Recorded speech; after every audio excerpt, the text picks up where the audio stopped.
Of ഡേയ്സിലൊക്കെ കുറച്ചു നേരം പോയിരുന്ന് റിലാക്സ് ചെയ്യാൻ പറ്റിയ ഒരു അടിപൊളി സ്ഥലം കാണാം. ഇത് അയർലൻഡിലെ കോർക്ക് കൗണ്ടിയിൽ ടോഗൻ അടുത്തുള്ള ഒരു പാർക്കാണ്. ദ ലോക്ക് പാർക്ക് എന്നാണ് അറിയപ്പെടുന്നത്. ഇതിന്റെ പ്രൊനൗൺസിയേഷൻ കറക്റ്റ് ആണെന്ന് എനിക്ക് അറിയില്ല. എന്തായാലും ഈ പാർക്ക് അടിപൊളിയാണ്, നല്ല വൈബുള്ള ഒരു പ്ലേസ് ആണ്. ഇപ്പൊ അയർലൻഡിൽ അത്യാവശ്യം നല്ല കാലാവസ്ഥയുണ്ട്. ഏത് പാർക്കിൽ പോയി കഴിഞ്ഞാലും കുറച്ച് തിരക്കൊക്കെ ഉണ്ടാവും. ഒറ്റയ്ക്കോ ഫാമിലി ആയിട്ടൊക്കെ വന്ന് കുറച്ചേരം ഇരുന്ന് കാര്യങ്ങളൊക്കെ സംസാരിച്ച് റിലാക്സ് ചെയ്യാൻ പറ്റിയ ഒരു അടിപൊളി സ്ഥലം. ഇവിടുത്തെ മെയിൻ അട്രാക്ഷൻ എന്ന് പറയുന്നത് ഈ പുഴയും ഈ പുഴയിൽ നീന്തി കളിക്കുന്ന അരയന്നങ്ങളും താറാവൊക്കെയാണ്. വീട്ടിൽ നിന്ന് കുറച്ച് കടല്, കപ്പലുണ്ട്, ചിപ്സ് കൊണ്ടുവന്നു കഴിഞ്ഞാൽ കൊച്ചു വർത്താനൊക്കെ പറഞ്ഞ് ഇരിക്കാൻ പറ്റിയ ഒരു അടിപൊളി സ്ഥലമാണ്. ഒന്നും കൊണ്ടുവരാത്തവർക്കാണെങ്കിൽ അടുത്തൊരു കോഫി ഷോപ്പും ഒരു ഐസ്ക്രീം ഷോപ്പൊക്കെ ഉണ്ട്. പിന്നെ ഇവിടെ വന്നിരുന്ന് കുറച്ച് കഴിയുമ്പോൾ രണ്ടെണ്ണം അടിക്കണമെന്ന് തോന്നിക്കഴിഞ്ഞാൽ അടുത്തൊരു ബാറും പബ്ബൊക്കെ ഉണ്ട്.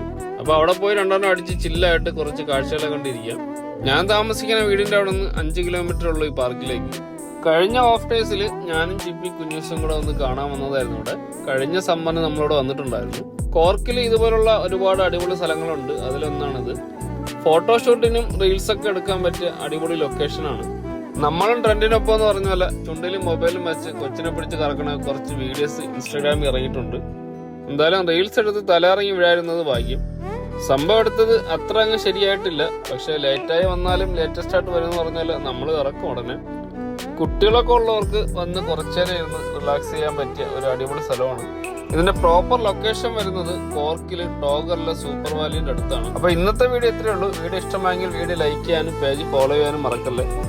അപ്പോൾ അടുത്ത വീഡിയോ ആയിട്ട് കാണുന്നവരെ എല്ലാവർക്കും ബൈ ബൈ.